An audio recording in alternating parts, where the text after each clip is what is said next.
ବଲାଙ୍ଗୀରରୁ ନୂଆପଡ଼ା ପର୍ଯ୍ୟନ୍ତ ଏକ ନୂତନ ରେଳ ଲାଇନ ନିର୍ମାଣ ପାଇଁ ଦାବି। ଟ୍ରେନରେ ଜନସାଧାରଣଙ୍କ ଯାତାୟାତ ସୁବିଧା ସକାଶେ ବଲାଙ୍ଗୀରରୁ ନୂଆପଡ଼ା ପର୍ଯ୍ୟନ୍ତ ନୂତନ ରେଳପଥ ନିର୍ମାଣ ପାଇଁ ରାଜ୍ୟସଭା ସାଂସଦ ଶ୍ରୀ ନିରଞ୍ଜନ ବିଶି ରେଲୱେ ମନ୍ତ୍ରୀଙ୍କୁ ଚିଠି ମାଧ୍ୟମରେ ଅନୁରୋଧ କରିଛନ୍ତି।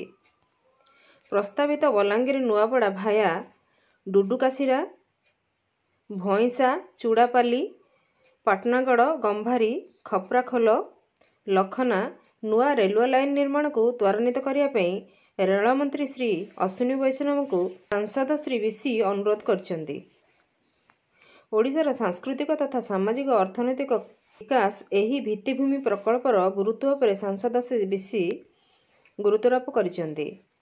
ଉକ୍ତ ପତ୍ରରେ ସାଂସଦ ଶ୍ରୀ ବିଶି ଦର୍ଶାଇଛନ୍ତି ଯେ 100 କିଲୋମିଟର ଲମ୍ବା ନୂଆ ରେଲୱେ ଲାଇନର ସର୍ଭେ କାର୍ଯ୍ୟ ସକାଶେ ଓଡ଼ିଶା ପୂର୍ବତଟ ରେଲୱେ ନିର୍ଦ୍ଦେଶକଙ୍କଠାରୁ 4,35,00,000 ଟଙ୍କା ମଞ୍ଜୁର ହୋଇ ଡୁଡୁକାସିରା, ଚୁଡାପାଲି, ଭଇଁସା, ପାଟଣାଗଡ଼, ଗମ୍ଭାରୀ, ଖପ୍ରାଖୋଲ ଏବଂ ଲଖନା ଦେଇ ବଲାଙ୍ଗୀର ନୂଆପଡ଼ାକୁ ଅନ୍ତର୍ଭୁକ୍ତ କରୁଥିବା ରେଳ ଲାଇନ ପାଇଁ ଚୂଡ଼ାନ୍ତ ସର୍ଭେ କାର୍ଯ୍ୟ ଶେଷ ହୋଇଥିବା ବିଷୟରେ ଆଲୋକପାତ କରିଛନ୍ତି।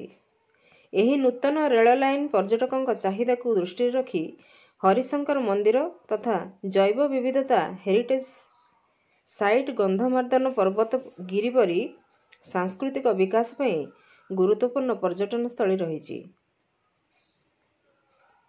ଓଡ଼ିଶା ଓ ପଶ୍ଚିମ ଓଡ଼ିଶାର ସାମାଜିକ ଅର୍ଥନୈତିକ ଅଭିବୃଦ୍ଧିରେ ରେଲୱେ ଲାଇନର ଗୁରୁତ୍ୱପୂର୍ଣ୍ଣ ଭୂମିକା ରହିଛି। ସର୍ବୋପରି ସାଂସଦ ଶ୍ରୀ ବିଶି ଏହି ନୂଆ ରେଳପଥର ବ୍ୟବସାୟିକ ଲାଭ ଉପରେ ଆଲୋକପାତ କରି ପୂର୍ବତଟ ରେଳବାଇ ଓ ଭାରତ ସରକାରଙ୍କ ପାଇଁ ଏହାର ଉପକାର ଆଣିବ ବୋଲି ଦର୍ଶାଇଛନ୍ତି।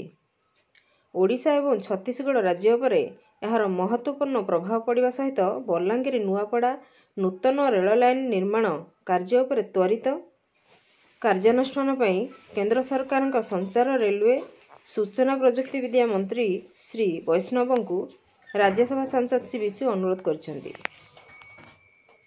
ବଲାଙ୍ଗୀରରୁ ନୀଳାଞ୍ଜି ବିଶିଙ୍କ ରିପୋର୍ଟ, ନାଗରାଜ ନ୍ୟୁଜ।